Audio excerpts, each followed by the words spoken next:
George Harrison was still riding high from his success from Cloud 9, while Jeff Lynne was starting to be sought after for his production skills. One of these collaborations was with Roy Orbison for what would be Roy's final album, Mystery Girl, which included the beloved single You Got It, co-written with Tom Petty. Anything at all, you got it. And speaking of Tom, Jeff would also produce his landmark Full Moon Fever album. In both albums, George would contribute a bit of guitar and vocals. Also worth mentioning was that Tom Petty and the Heartbreakers acted as Bob Dylan's backing band for his 1987 tour.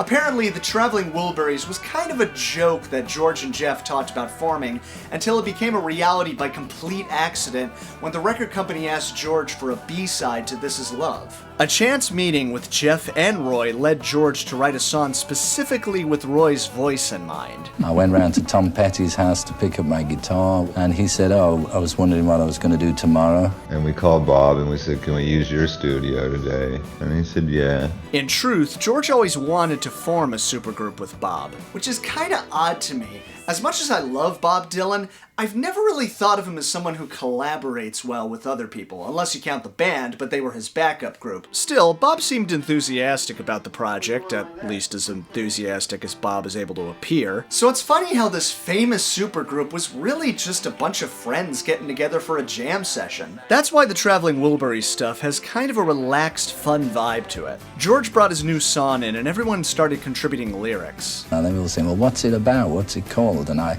just kept looking around for a clue of what it was called. And I saw this cardboard box behind the garage door and it said, "Handle with Care." I said, "It's called Handle with Care." He said, "Yeah, okay, that sounds good."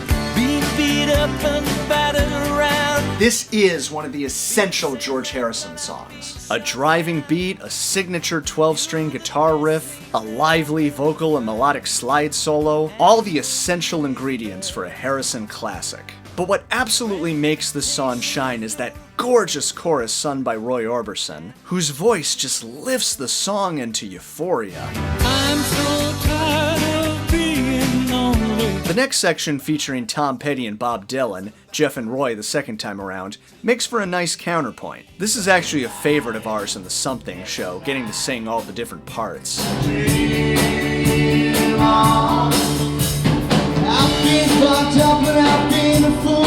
In receiving this track, the record company wisely suggested that it was too good to just throw away as a B-side. Instead, Handle with Care would be the first single to what was to become the Traveling Wilburys album. A video was also produced, which I have vague memories of seeing on MTV. Jim Keltner was brought in as the band's drummer, Tom was filmed playing bass, and Bob scowled the whole time. Seriously, Bob's reactions are my favorite part of this video. Since they all shared a similar sense of humor, they decided to use fake names, probably also to give George a little bit of anonymity. Nelson Wilbury, Otis Wilbury, Lefty Wilbury, Charlie T. Wilbury Jr., Lucky Wilbury, Dopey Wilbury, Surly Wilbury, you get the idea. They began working on the full album using the same jam session method they'd used for Handle with Care. While George was the ringleader and Jeff acted as producer, all 5 of them played acoustic guitars. We're the only band in the world with 5 rhythm guitar players. They took turns singing lead and would contribute to every song one of the individuals brought in. Their harmonies are so distinct. Bob only had a limited window of time, so it was done pretty swiftly. Traveling Wilburys Volume 1 was released late in 1988 to enormous success. So if Handle with Care was such a masterpiece, then the whole album must be too, right? Well, I mean, look, for a bunch of aging rock stars just getting together at a house and writing stuff on the spot, this is still magnificent. The sheer thrill of hearing these guys play together is a rush in and of itself, but I'd be lying if I said it's as cohesive an album as Cloud 9. For me, the best songs on the album are George's brainchild. Heading for the Light is just a classic spirited George number, with a nice vocal from Jeff Lynne on the bridge. Now there's nothing in the way to stop me heading for the light. And the other single, End of the Line, is just as memorable as Handle with Care, with each member of the band, except Bob, swapping verses with Tom Petty singing the bridges in that wonderful style only he can create. You can sit around and wait for the phone to ring. There would be another video for this song, but sadly Roy Orbison died before they could make it. He had a heart attack at his home in Nashville, Tennessee, and died in hospital shortly afterwards. He's around, you know, in his astral body. He'll be cool. In the video, Roy is heard, not seen, instead showing his guitar in a rocking chair with his picture next to it. Everything will work out fine. Speaking of Roy, Jeff wrote a song called You're Not Alone Anymore to showcase his distinctive voice, and it's another highlight. You're not alone anymore. Yeah, that was great, Roy. Nice stuff there. The rest of the album's a bit uneven, with songs ranging from good to just okay. The first time I listened to it, I didn't like any of Bob's songs. I have come to really enjoy Dirty World, even if it reminds me of Polythene Pam. The Vamp, where all 5 of them sing in a round robin, is one of my favorite parts of the album. And the Wilburys documentary shows a pretty funny moment of them recording the song. Every time it came round to Roy Orbison, he always got the trembling Wilbury, and it was just the funniest thing. And no matter how we rearranged it, he always ended up with trembling Wilbury on the end. I know some fans like Tweeter and the Monkey Man, even if it's been cited as a Bruce Springsteen ripoff, which is odd considering how much Bruce was influenced by Bob Dylan. It is kind of fun to listen to the song and pick out all the Bruce references, Thunder Road, Jersey Girl, but the song itself isn't a favorite of mine. Jeff Lynne has an upbeat rockabilly number called Rattled, which features Jim Keltner hitting things in the kitchen. Tom Petty's reggae-inspired Last Night is kind of fun, but I mean, clearly Tom was saving his best stuff for Full Moon Fever. I've actually always envisioned a Wilburys collection or show where you also get to hear Won't Back Down and You Got It. I think I might have to try that at the next something show. I've heard differing accounts about the thought of a possible Wilburys tour. So you are going to tour this record? No. We're going over Niagara Falls in a barrel of beer. Overall, I do think Wilburys Volume 1 is worth checking out, maybe even owning on vinyl. I'm not including it with the George lineup because it's obviously not one of his solo albums. Let's check in with Todd to see what his thoughts were. Man, what negative things can I say about 5 of the greatest rock and roll musicians coming together to create an album? And I gotta say, it's a real testament to George Harrison's abilities. The fact that his 3 tunes on the album are the ones that really stuck out the most for me. Heading for the Light.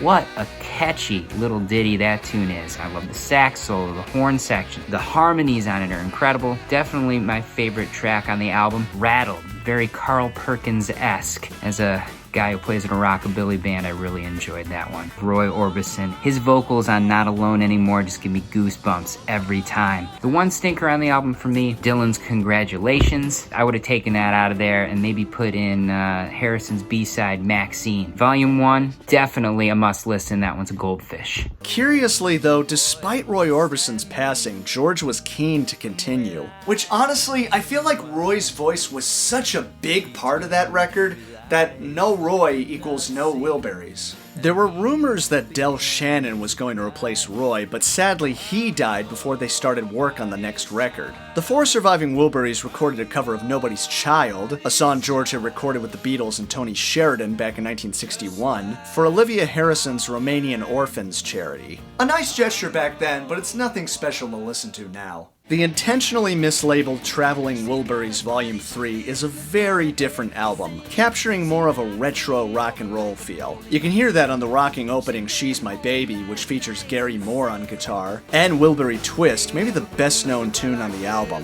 Everybody's talking about the Wilbury Twist. There seems to be a greater emphasis on Bob Dylan, who takes the lion's share of lead vocals, like on the second single Inside Out. It's kinda yellow.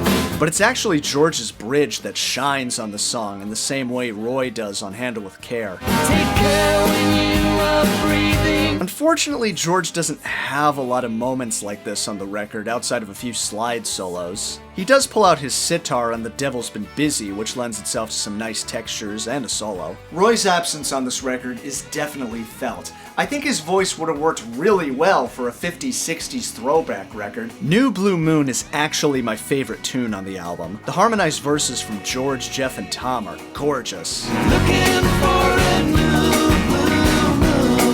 And Bob's bridge vocals are probably the best utilization of his distinct voice, acting as a nice contrast to the verses. Throw in some harmonized slide guitar lines from George and you got yourself a pretty memorable track. Todd, what are your thoughts? Volume 3, not nearly as memorable. The lyrical content leaves a little something to be desired. I love the first track. It's a fun garage rocky type of song. And one of the tunes towards the end of the album, You Took My Breath Away, is a lovely little tribute to the Everly Brothers. That one sticks out for me as well. I would give Volume 3 a spotted fish. It's definitely worth a listen. I'd say it's a disappointing follow-up, but I kind of already figured that going into it. And that was the end of the Traveling Wilburys, but George would set out on his own again for a tour and even reunite with the Beatles. We'll talk about all that next time. Now let's have a little sing-along. 7 deadly sins. That's how the world begins. I'm sorry, my Dylan always turns into Randy Newman.